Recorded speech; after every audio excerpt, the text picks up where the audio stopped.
क्योंकि 5 मिनट का समय मिला तो 2-3 मिनट में खा लिया हूँ। 3 बजे तक अपनी बात समाप्त कर दूंगा। इसलिए मैं यहाँ लोगों से अनुरोध करता हूँ, जब अपने भाइयों के पास जाइए तो ये सोच के जाइए कि आपका भाई 100 में से 99 बात नहीं मानेगा, लेकिन एक बात मानेगा जरूर। क्योंकि मेजॉरिटी के लिए, बहुमत के लिए 51 का होना जरूरी है, 100 का होना जरूरी नहीं है। यदि 51 बातें आप तक पहुंच गए आपके भाई की, निश्चित माने आरक्षण का वो तुरंत हो गया।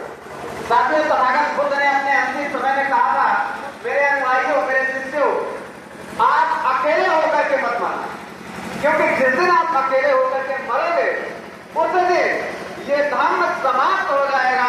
इसलिए आर्यक संघ के तमाम साथी और कार्यकर्ता और पदाधिकारीगण आम लोगों से अनुरोध है कि आप सदस्य बने तो अकेले होकर के मत रहिएगा, क्योंकि वो विचार, वो आचार और संस्कार सिर्फ आप तक होगी, आपकी नस्लों तक ट्रांसफॉर्मेशन नहीं करेगी। इसलिए मैं साथियों आपसे अनुरोध करता हूं कि आज आर्यक संघ के जिला बस्ती सम्मेलन में आप लोग जो शामिल हुए हैं, इन बातों को विचारधारा से जोड़िए, भाषण मात्र मत समझिए। बातें आराम से कर देना बहुत आसान है, लेकिन इन बातों का अमल करना बहुत कठिन है। एक बात मैं बता दूं साथियों कि आप सभी लोग एक चीज ध्यान रखिएगा, ये समाज 3 लोगों से मिलकर के बना है। समाज 3 लोगों से मिलकर के बनता है, माता, पिता और बच्चे। अगर इन तीनों को हम जोड़ दें तब जाकर के हमारा समाज पूरा होता है।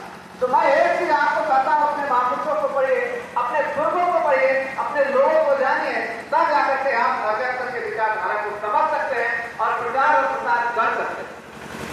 दूसरी बात, यदि आपका भाई, आपके समाज का कोई व्यक्ति आपको नहीं मानता, आपकी बात को नहीं मानता है, तो यकीनन एक बात याद रखिएगा, उसको समझाने, संभालने और बताने का प्रयास करिए। धैर्य रखिए, आज नहीं तो कल आपकी बात को मानेगा। भोजपुरी में कहावत है, अगर आपका भाई पूजा पाठ कर रहा और आप उसको छोड़ दिए तो एक कहावत है कि कनवा के कनवा कहावत, तुरंत जाए रूठ और धीरे धीरे पूछ रहा कैसी गई फूट। तो आपका भाई अगर नई बात मानता है तो उसको मनाने का प्रयास करिए। इसलिए मैं ज्यादा बातें नहीं करूंगा आप लोगों के बीच में। आप लोग हमारे सीनियर हैं, क्योंकि हमारे सीनियर साथी बैठे हैं। मैं इतना ही कहना चाहूंगा आप सभी साथियों से कि अपनी हर लाचारी का जवाब लेकर जाना है, अपनी हर लाचारी का जवाब लेकर जाना है, अपने लाचार आंखों में एक खाद लेकर जाना है।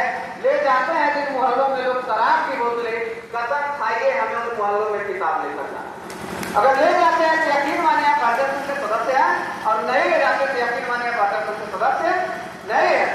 दूसरी बात मैं कहना चाहूंगा, यहाँ पुरुष वर्ग बैठा होगा, इसलिए मैं आपसे कहना चाहता हूँ कि आप अपनी औलादों के ऋण में खड़ा होइए, अपनी संतानों के ऋण में खड़ा होइए और अपने बच्चे के अंदर आर्यक संघ की विचारधारा को प्रवाह करिए, आर्यक संघ की विचारधारा को डालिए, नहीं तो आपकी नस्लें बर्बाद होंगी, सारे बर्बाद होंगी।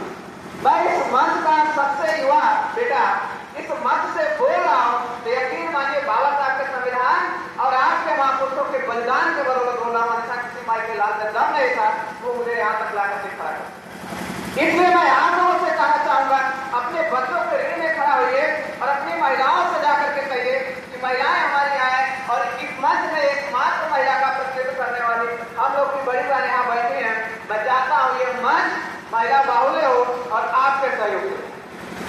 इसलिए मैं इतना ही कहना चाहता हूँ, हमारी माताओं से जो आप लोग आए कि जो आपके दौर का समाज चल रहा पिछड़ते हुए, इस पिछड़ते समाज को आपको आगे ले जाने की जरूरत है। इसलिए मैं आप लोगों से कहता हूँ कि इस पिछड़ते दौर में हमको संभलना चाहिए, इस पिछड़ते दौर में हमको संभलना चाहिए, लेकर मसाल हाथ में हमको निकलना चाहिए। अब समय है आ पड़ा, अब समय है आ पड़ा, माताएं जिम्मेदार हो, हर माँ की उंगली थाम कर एक भीम चलना चाहिए। आंसू बहाकर भीम ने मुस्कान हमको दे दिया, शिक्षित वह समाज एक पहचान हमको दे दिया, जी रहे जिस शान से वह शान हमको दे दिया। अब भीम जी के आंसुओं का सम्मान होना चाहिए। इस पिछड़ते दौर में हमको संभालना चाहिए, लेकर मसाल हाथ में हमको